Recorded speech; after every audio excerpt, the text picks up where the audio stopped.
প্রিয় দর্শক, আমন্ত্রণ আপনাদের সবাইকে নতুন একটা ভিডিওতে। আজকের এই ভিডিওতে আমাদের দেশের একজন দৃশ্যত যেটি মনে হচ্ছে নিশ্চিন্ত মনে যিনি জীবনযাপন করছেন, যার কোনো দায় দায়িত্ব নেই বা থাকলেও কোনো দায়িত্ব পালন করছেন না, অথবা পালন করতে চাইলেও পালন করতে দেয়া হচ্ছে না, তিনি হচ্ছেন আমাদের মহামান্য রাষ্ট্রপতি।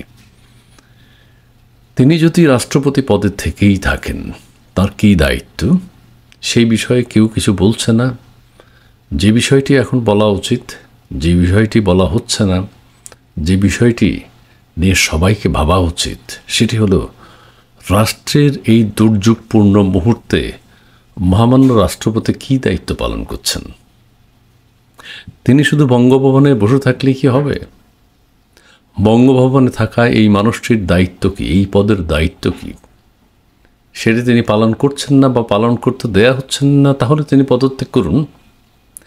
দেশের এই যে স্বাধীনতা, সার্বভৌমত্ব সব বিপন্ন হয়ে যাচ্ছে, এই মুহূর্তে তো মহামান্য রাষ্ট্রপতির একটা দায়িত্ব পালন করা উচিত। মানুষের জীবন কতদিনের, তিনি কতদিন বেঁচে থাকবেন, এই অবস্থায় রাষ্ট্রের একটা গুরুত্বপূর্ণ ভূমিকা তিনি পালন করতে পারেন। তিনি তার কাছে যেহেতু উপদেষ্টা পরিষদ শপথ নিয়েছে, উপদেষ্টা পরিষদ তার আন্ডারে, তিনি উপদেষ্টা পরিষদ ভেঙে দিতে পারেন। যদি তার মনে হয় যে আজকে দেশের স্বাধীনতা, সার্বভৌমত্ব বিপন্ন হচ্ছে, এই কাজটি তিনি করতে পারেন। সেনাবাহিনী তার নিয়ন্ত্রণে রয়েছে, তিনি যদি মনে করেন সেনাবাহিনীকে কাজে লাগাবেন, সেনাবাহিনীকে ব্যবহার করতে পারেন। সেগুলো তিনি কিছু করছেন না, দেশ ধ্বংস হয়ে যাচ্ছে। অথচ তিনি যখন রাষ্ট্রপতির পদ অলঙ্কৃত করেন, তারপরে পাবনাতে তিনি যে বক্তব্য দিয়েছেন, তার মধ্যে যে স্পিড, তিনি যেইভাবে কথা বলেছেন, মানুষ আশান্বিত হয়েছে যে আমাদের রাষ্ট্রপতি হয়তো একটা দায়িত্ব পালন করবে, রাষ্ট্রের গুরুত্বপূর্ণ দায়িত্ব পালন করবে। কিন্তু রাষ্ট্র যে এখন বিপদাপন্ন, সংকটাপন্ন, নানান নৈরাজ্যকর পরিস্থিতি বিরাজ করছে দেশে, হত্যা, মামলা, খুন, ধর্ষণ, মারামারি, জ্বালাও পোড়াও, এই সমস্ত কিছু মহামান্য রাষ্ট্রপতি কি পত্রপত্রিকা সম্ভবত ওনার রুমে দেয়া হয় না। যদি দেয়া হয় তাহলে আপনি একটু পড়বেন, দেশ কেমন আছে, দেশের মানুষ কেমন আছে। বাতাবি লেবু চাষওয়ালা টেলিভিশনগুলো আপনাকে দেখতে যদি দেয়া হয় তাহলে হয়তো, কিন্তু সোশ্যাল মিডিয়ায় আপনি যদি দেখতে চান কোনো কিছু, নাকি সেটিও যদি বন্ধ করে দেয়া হয়, তাহলে আপনি দেখবেন কিভাবে? কিন্তু সোশ্যাল মিডিয়ায় আপনি দেখতে পারেন দেশের অবস্থা আসলে কোথায় গিয়ে দাঁড়িয়েছে। আমাদের প্রধান উপদেষ্টা কী কাজ করছেন দেশের বাইরে। সেই অবস্থায় আপনাকে সুচিন্তিত মতামত দিতে হবে।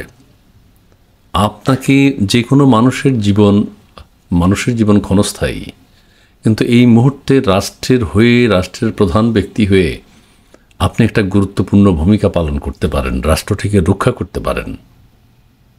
শুধু ঈদের নামাজ অথবা অন্য কিছু, সেনাপ্রধান আপনার সাথে দেখা করবে, হ্যান্ডশেক করবেন, কোলাকুলি করবেন, ডিম পোচ খাবেন, পায়চারি করবেন বঙ্গভবন এলাকায়, এটা দিয়ে তো রাষ্ট্রপতির পদ পালন করা হয় না।